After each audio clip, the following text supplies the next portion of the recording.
Good morning, John. It's lovely to see Morning. you. And you wanted to share what it was like to do my one-to-one program with me. Absolutely. Be delighted to share my experience. So let's get you started by talking about what it was that brought you to me to start with. I think one word, desperation. I had tried many things in the past before. I was in a very kind of bad, I suppose, headspace at this particular point in time. I've had this pattern probably most of my life, but particularly in my working life, I've had this pattern which comes along sometimes as a gap of 5 years, sometimes as a gap of 10 years, sometimes as a gap of 2 years, where I would literally go from a place where everything's in control, I feel great, I feel on top of the world, to falling into effectively what I would consider like a black hole. And when I can feel myself slipping into this black hole, and this black hole for me is one word, it's fear. It's like it's a very heightened state of anxiety where the world suddenly turns from this nice place to this very fearful place and this scary place. And I feel this in everything I do, at my home life, my work life. My work life is where I see it first because that's where I can't actually function, if you know what I mean. So my function, I'm usually a very high performer at work. So my function at work goes down. I'm fearful of even, I'm usually a very good speaker, very good talker. I'm usually a leader. But I fear almost the people around me. I fear the organization. I fear, the day-to-day, the simple things suddenly become very fearful to me. And I can feel this coming on, and it just gets worse and worse and worse to the point where literally I feel I can't do anything. Like I go from somebody who can do 10 things at a time that can't even do one thing at a time. So it's a very, very fearful place for me. As I said, I've gone down obviously the medical route, the doctor's route. I've gone down the medication route. I've talked to therapists. I've kind of done all sorts of things, but I've never gotten to the root cause. I've never explored necessarily the root cause. In most cases, I'm told, don't think about it too much, just move on. And I always come out of it with a kind of a massive kind of state of almost enlightenment where everything becomes suddenly really easy. I feel like on top of the world again, and I kind of forget about it until the next time. So like I've had this pattern, I've seen it before, and this time I said I had to try something different because literally I realized I need to get to root cause here. So this is where I found you, and this is where I said I wanted to try this and see if it could help me. So in what ways then was this program different to the things that you had tried previously? I think this program, what it did for me was I had read a little bit about this, so I kind of knew a little bit about it, but it looked at trauma. It looked at childhood trauma. And by trauma, I don't mean like, getting beaten around the place or anything like too severe. What I really mean is actually any kind of detachments from love, detachments from feeling belonging, detachments from parent-child relationships, that type of thing. Yeah, so this really struck a chord. You're absolutely right in that the juice is very often in the subtle things. More so, it's in the subtle things that went on for a long period of time, much more so than in dramatic single standalone events. Exactly. And it really struck a chord with me because I realized, like in my growing up as a kind of a sensitive kid, I suppose, that all I craved was, and all children generally crave, is the attention of their parents and the kind of validation and the kind of love.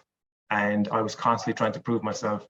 And I took this, and I see this trauma now everywhere. I see this trauma in every high performance athlete, in every high performer at work, in every kind of CEO. It is literally trauma that's driving these people, not necessarily the will to be good at something, if you know what I mean. Like, it's not being your best self, it's trying to be the best, which is a completely different thing, if you know what I mean. So I kind of like see it everywhere now, and I see that that's what I was suffering from. So you have started to look at the world in the way that I do.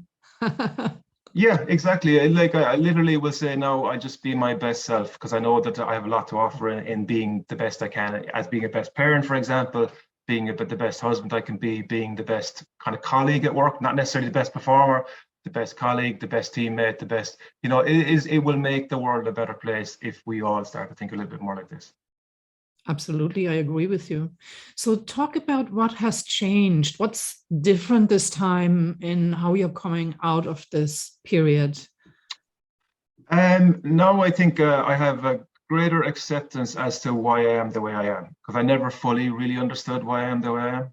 I kind of think now that you know, I can see, you know, the patterns of behavior. I can see I can link it up. I kind of connect the dots, I suppose.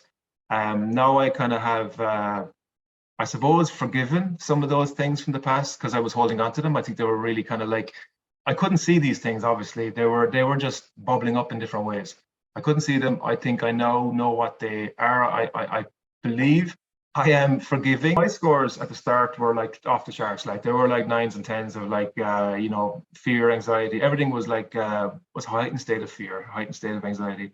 You know, feeling like, as I said, desperate, feeling like almost like to the point where I can't continue living like this. It was that kind of level.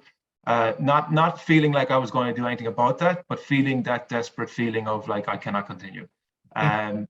And you know, feeling like a complete failure as well as a husband and a father. How can I father these 3 boys and be the father they need when I'm feeling like this? If you know what I mean, I kind of need to be there for them, for my wife, for my siblings, my family, for my work, like for everyone. Like, I mean, I need to be there for them as well. And I, my scores were, as I said, were off the chart. So I was kind of dysfunctional. Is probably a good word, but dysfunctional. Where are you with those scores now? Although those scores would be on the floor now. I mean, I don't have like any anxiety, like really. I really don't, like, to me now, the world is a beautiful place. I have lots of, everything I look at is nice. Like, I mean, I'm spotting flowers. I wouldn't, you know what I mean? It's literally, there's nice things everywhere, and there's no fear, there's no anxiety, there's no, even if there was a stressful situation, I will handle it in a calm and kind of collective way. You're describing it really well. It's not that the stress stops, right? Because life is always throwing challenges our way. It's just that you learn to deal with it in a different way. You become more resilient. You can take more of it and you can process it much better, much easier. Exactly. I think the analogy I often use to try and describe what I've had over the years is like, I call it like a stress bucket. It's like a bucket of water. And the water, when you're highly stressed, the bucket of water is full, if you know what I mean. And life throws in water into the bucket, and sometimes it throws in lots of water and the bucket fills quickly, like you have a serious event like a death or you lose your job or something like that. But constantly during the day, there's little drops of water filling the bucket. But you can take it if you have a big bucket and you can constantly empty the bucket. You can keep constantly kind of fill the bucket and you can kind of like keep emptying it and you can keep yourself level. But if you're actually at the brim and you're completely full, which is a heightened state of anxiety where you can't take any more stress, every little drop now stresses you and you overflow. So I was at that state where I was full of water, if you know what I mean. I was literally overflowing, and the tiniest thing would upset me. Yeah, and now you've learned to empty your own bucket. Exactly. Yeah, and to keep emptying it, because you're going to keep having stressful events in your life and things that will happen. Mm-hmm. Wonderful. Thank you so much for sharing that. And the big question at the end that I always ask is, would you recommend this program to other people?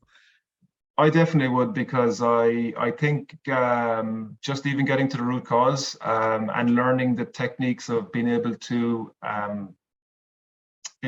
carry out these positive affirmation kind of techniques at home, they're tools that I think probably everyone needs, but actually I think certainly anyone that's looking to solve some of these really hard, complex problems that can't be solved by pills and medication, you know, they're kind of too deep rooted. So they're emotional problems, and I think to solve emotional problems, you need to unravel them and you need to work on them, because they're there for a long time.